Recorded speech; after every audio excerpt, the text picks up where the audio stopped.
Shoot, it was a competitive race to say the least. But I mean, those are the best ones. And putting a win underneath my belt with great competition, that's really the confidence that you want to have going into a championships. Noah Lyles shocked the track world again. At the Diamond League final, the American sprinter did something even Usain Bolt never did. Now people are asking, who is the king of sprinting today? Is Lyles making his own history or still chasing Bolt's legend? On the 28th of August 2025 in Zurich, Switzerland, Lyles ran one of the best races of his life. He was in the men's 200 meters against Olympic champion Letsile Tebogo of Botswana. Tebogo came off the turn in front, but in the last few steps, Lyles sped up, leaned at the finish, and won in 19.74 seconds, just 0.02 seconds faster than Tebogo. This win was special. It gave Lyles his sixth straight Diamond League final title. No sprinter has done that. Lyles smiled and said, "6 in a row, the most in track. It feels pretty nice to have that." This was not just another race. It showed that Noah Lyles is building his own legacy. His story is not only about being fast, but about winning again and again without stopping. The Diamond League final is the biggest stage in track outside the Olympics and World Championships. This year's men's 200 meters was set up as a big rematch, Noah Lyles versus Letsile Tebogo. When the starter's gun went off, Tebogo jumped ahead. For a moment, it looked like he would win again, just like he did at the Paris Olympics, but Lyles stayed calm. He kept his form strong and waited for the final straight. With only 20 meters left, he caught up. At the finish line, both men leaned forward. The board showed the result, 19.74 for Lyles, 19.76 for Tebogo. For Lyles, the time gap didn't matter. What mattered was the record, 6 Diamond League finals in a row. That kind of control is rare in sprinting. Even Usain Bolt, the biggest name in track, never managed a streak like this. Zurich ended with Lyles lifting the diamond-shaped trophy high. He knew he had done something even the sport's greatest star never did. Bolt is still the fastest man ever. His 9.58 inches, the 119.19 inches, the 200 are untouched. He changed sprinting and made races into worldwide shows. But Bolt never focused on the Diamond League. He often skipped finals or saved himself for the Olympics and Worlds. That's why his amazing career never included a streak like Lyles's. Lyles, on the other hand, has owned it. Since 2017, he has lined up and delivered year after year. It doesn't make Lyles faster than Bolt, but it does give him a place in history that Bolt never claimed. Sprinting greatness isn't only about world records. It's also about showing up, staying consistent, and proving you can win under any conditions. That's why Zurich mattered. It gave Lyles a unique record of his own. For Noah Lyles, Zurich wasn't just about Bolt, it was also about Letsile Tebogo. At only 22, Tebogo is already Olympic champion. His smooth stride and fearless racing have made him the star of a new generation. Beating Lyles in Paris gave him instant credibility. Zurich was Lyles' answer. After the race, Tebogo admitted he saw a change. He has become humble since Paris, he said. You have to let the legs do the talking. Respectful words, but also a warning. Tebogo knows he can beat Lyles again, and the World Championships in Tokyo are only weeks away. Fans now see this rivalry as sprinting's heartbeat. Zurich may have gone to Lyles, but Tebogo is young, hungry, and waiting for the next chance. Comparisons with Bolt are inevitable, but Noah Lyles' legacy is different. Bolt had the records and Olympic dominance. Lyles has built his case through consistency. He owns the American record in the 200 at 19.31. He was the first American in 20 years to win Olympic gold in the 100. He pulled off the sprint treble at the 2023 World Championships, 100, 200, and 4x100, something only Bolt had done before. For American fans, Lyles is rewriting what greatness looks like. He doesn't have to break Bolt's records to leave a mark. He already has his own list of firsts. Zurich just made it longer. Noah Lyles isn't only about medals. He's also about personality. He has spoken openly about asthma, anxiety, and depression. He brings anime cards to races. He dances. He celebrates big. Some critics dislike it, but many fans see it as refreshing. That's why Zurich meant more. It wasn't only history, it was Lyles proving his way works. He can be bold, human, and still the man to beat. As he held the trophy in Zurich, it was clear, Lyles' story isn't just about speed. It's about resilience, individuality, and showing that greatness comes in many forms. While Noah Lyles stole the spotlight, Zurich was full of big performances.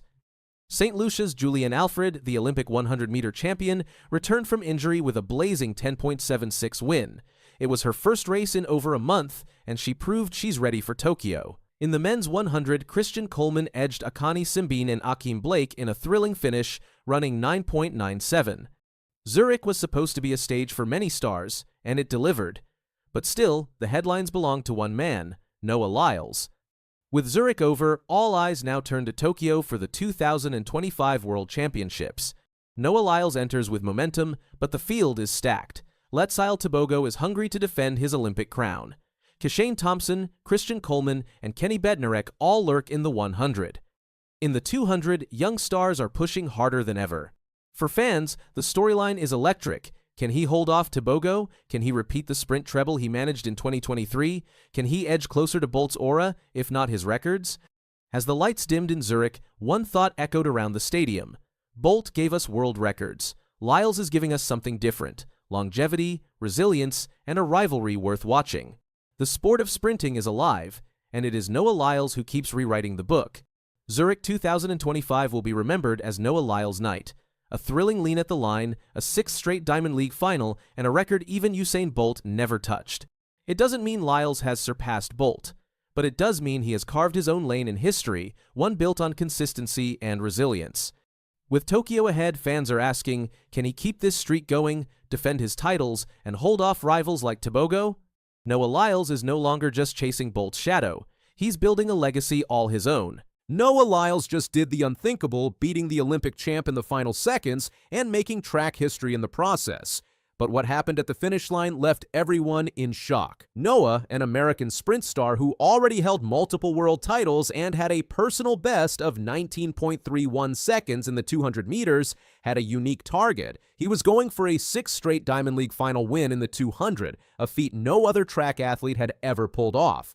His rival across the field was none other than Olympic champion Letsile Tebogo, the young legend from Botswana who had stunned the world by beating Noah in the Olympic 200 final. Tonight's race wasn't just another contest. It was poised to be a showdown where past pain met burning ambition.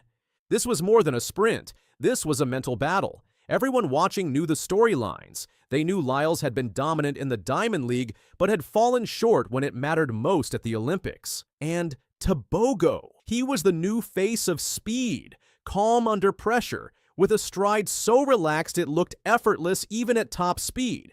It was a clash of eras, of mentalities, of two runners with everything to prove.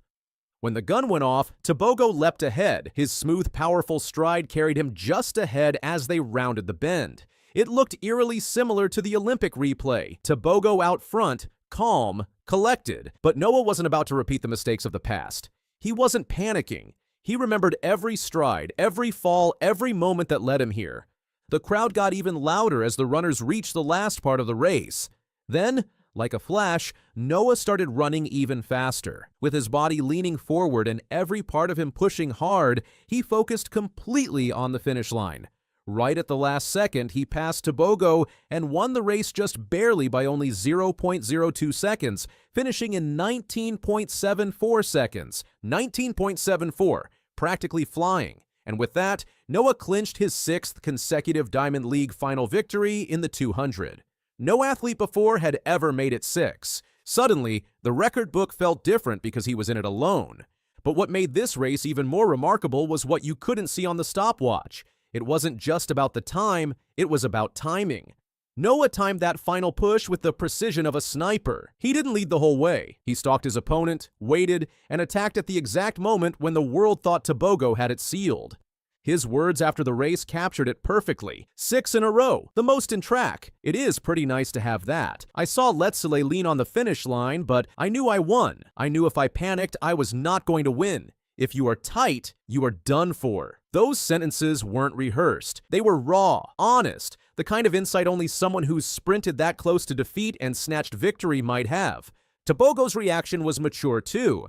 He said watching Lyles win, he realized how much Noah had grown in humility since the Olympic loss. You have to let the legs do the talk, he said. The more you talk and you cannot prove it means you only talk. You do not prove yourself. But for me, I do not talk. I just let the legs do its thing. That level of respect, That competitive poise, it's what makes this rivalry feel like more than just a contest. It's a chapter in sprinting history being written out loud. The stakes were high, not just for bragging rights. With the World Athletics Championships in Tokyo on the horizon, this was huge. For Noah, after a couple of 100-meter losses earlier that season, winning here was exactly the confidence boost he needed. It wasn't just another medal to hang on the wall, it was a statement, loud and clear, to every sprinter lining up in Tokyo, he's still the man to beat. And the atmosphere? It was absolutely electric. The Diamond League Final, the premier stage in track and field, had drawn the world's biggest stars to Zurich's Letsile from August 27th to 28th. This wasn't your average end-of-season event. It felt more like a global summit of the sport's best. Athletes knew this was the last real test before Tokyo, and everyone showed up hungry. Lyles' win was just one of the headlines. Julian Alfred made a comeback splash, clocking 10.76 seconds to win the women's 100 and silence any doubts about her recovery. Javelin became a stage for pure drama. Julian Weber unleashed a world-leading 91.51 meters, pushing Olympic champ Neeraj Chopra into second. Christian Coleman ripped through the men's 100 in 9.97 seconds. Karsten Warholm and Femke Bol broke meet records in their hurdle events. Records were falling like dominoes. Even outside the sprints, the action was wild. A Dutch national record tumbled in the women's 1500. Britain's stars hit personal bests in the 800. This was the kind of night where even finishing second felt like a badge of honor. Champions weren't just winning, they were sharpening their swords before war. But Lyles, his moment stood above it all, because in that single burst of power and precision, he didn't just win a race. He erased doubt. He erased disappointment. He stood taller than ever before, not just as a runner but as a competitor who came back from defeat and proved he could still dominate when it mattered. Let's not forget, he now holds 6 Diamond League final titles across both 100 and 200 meters. That includes 5 in the 200, most recently in Zurich, and 1 in the 100. It's not just longevity, it's consistent under pressure. In a sport where one misstep can ruin your entire season, Lyles has delivered again and again. His journey wasn't always smooth. Injuries, pressure, public criticism, and that Olympic loss could have crushed him. But they didn't. He responded not by sulking, but by grinding, training harder, focusing sharper. It takes something special to keep coming back stronger season after season. There's something about the way Noah Lyles runs when he's doubted. It's almost like doubt adds fuel. You can see it in the way he leans into the final 30 meters, in the way he grits his teeth when it's close. When the world expects him to fold, he finds another gear. That's not just athleticism, that's willpower. That's a belief built on battle scars. Now, with Tokyo looming in September, this matters. A win like this changes the energy. A race like this makes fans, coaches, and rivals look again. Lyles heads to Japan not as a fading star, but as a man reborn, hungry, and more dangerous than ever. Tebogo, he's not going anywhere either. Their rivalry is just heating up, and their next race might just be the most watched sprint of the decade. So let's hold that image. 2 champions, 2 styles, 2 countries, 1 finish line. That's the kind of drama track and field lives for, and the beauty is, we know they'll meet again. We know this isn't over. This is more than a gold medal, it's redemption, dominance, and the kind of sprinting legacy that fans will talk about for generations. Lyles didn't just cross the finish line first. He crossed into history. Let's see this bib again. So this is clearly a shout out to Tyreek Hill. What do you want to say to Tyreek? I think this says it all. No, you got to add some more to it. Hey, when you're ready to actually put some words down and you're actually ready to race, see me. I'm right here. I ain't going nowhere, but all I know is your football season's over. You ain't got no excuse now. Tyreek Hill just reignited the feud with Olympic champion Noah Lyles. After showing a 10.15-second 100-meter dash, Hill flipped Lyles' taunt right back at him with a brutal message. Noah could never. But days later, Lyles suddenly backed out of their high-profile race in Times Square. Was it really personal reasons, or did Hill's speed scare him off? This rivalry didn't start overnight. It traces back to September 2023, when Noah Lyles stood at the podium after winning his sprint double at the World Championships in Budapest, Hungary. Lyles fired shots at American professional sports, specifically targeting the NBA and NFL, with his now infamous comment, "World champion of what? The United States? Don't get me wrong, I love the US, but that ain't the world." That statement lit the fuse. Tyreek Hill, the Miami Dolphins superstar wide receiver, wasn't about to let that slide. In August 2024, just days after Lyles won the Olympic 100-meter title in Paris, with a time of 9.79 seconds, Hill officially challenged him to a race at 50 yards. Hill chose yards instead of meters, perhaps the most American response possible to a track and field athlete who competes in the metric system. Lyles responded with pure disrespect. In an interview about Hill's challenge, the Olympic champion completely forgot Hill's name, saying, "What's that guy's? What's the cheetah guy from football? I can't remember his name. Mark! What's the football player who thinks he's fast name?" The insult was calculated and stung. The tension escalated dramatically in February 2025. Lyles dominated the New Balance Grand Prix, clocking a blazing 6.52 seconds in the 60-meter final, which would rank as the 14th fastest time in the world that year. After crossing the finish line, Lyles held up a sign that read, "Tyreek could never." The message was clear and personal. Surprisingly, both athletes confirmed the race was actually happening on February 15, 2025. People magazine reported that Hill and Lyles had never actually met in person, despite their public feud. The production company owned by actor Terry Crews, called Super Serious, was reportedly leading the charge to organize this spectacle. The race details emerged piece by piece. They agreed on a 60-meter distance, with the venue planned for Times Square in New York City. The event was scheduled to take place before the U.S. Outdoor Championships. Hill seemed ready for anything, telling reporters, "As long as we ain't putting people's mamas in it, I don't care. We can go as far can be. We're here for a good time." Not everyone believed this race would materialize. Michael Johnson, the legendary sprinter and Grand Slam track commissioner, appeared on The Rich Eisen Show in March 2025 and scoffed at the notion. "If it's a track meet, if it's a track race, if it's 100 meters, that's not a race," Johnson declared, dismissing the matchup entirely. Then came the moment that changed everything. On June 13th, 2025, Hill stepped onto the track at the Last Chance meet in Sherman Oaks, California, for his first race since 2023. This wasn't just any casual jog. Hill dominated his heat, crossing the finish line in 10.15 seconds with legal wind conditions. He skipped the final but posted the fastest time of the day. The performance was remarkable for multiple reasons. Hill had taken a 9-year hiatus from competitive track and field, focusing entirely on his NFL career. Yet here he was, at age 31, running times that would make college sprinters jealous. For context, Lyles hasn't run that slow since 2022, meaning Hill's performance was genuinely impressive by professional standards. After the race, Hill delivered his power move. He held up a paper sign with the inscription, "Noah could never," directly turning Lyles' February taunt back on him. The message was unmistakable. Hill had just proved he could still compete at an elite level. 4 days later, on June 17, 2025, the bombshell dropped. Lyles was in Cannes, France, at the Stagwell Sport Beach event when he disclosed the race was off. "We were very deep into creating the event," Lyles told the audience. "In fact, it was supposed to happen this weekend."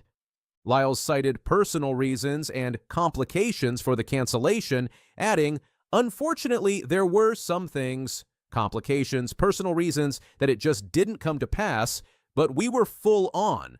He claimed they were going to shut down New York's Times Square and that it was going to be a lot of fun. The timing seemed suspicious to many observers. Hill had just run his impressive 10.15 seconds on June 13th, and by June 17th, the race was suddenly canceled due to vague personal reasons. Hill's response was swift and brutal. Within hours of Lyles' announcement, Hill took to his Instagram stories with a Simpsons meme. The image showed Homer Simpson backing into bushes, but Hill had superimposed Lyles' face over Homer's. The implication was clear. Lyles was retreating after seeing Hill's speed. Hill didn't stop there. In subsequent Instagram posts, he mocked Lyles' original taunt, writing, "Noah could never." Less than 24 hours later, Hill posted another jab on Twitter X, sharing a photo of 2 dogs sitting in cars.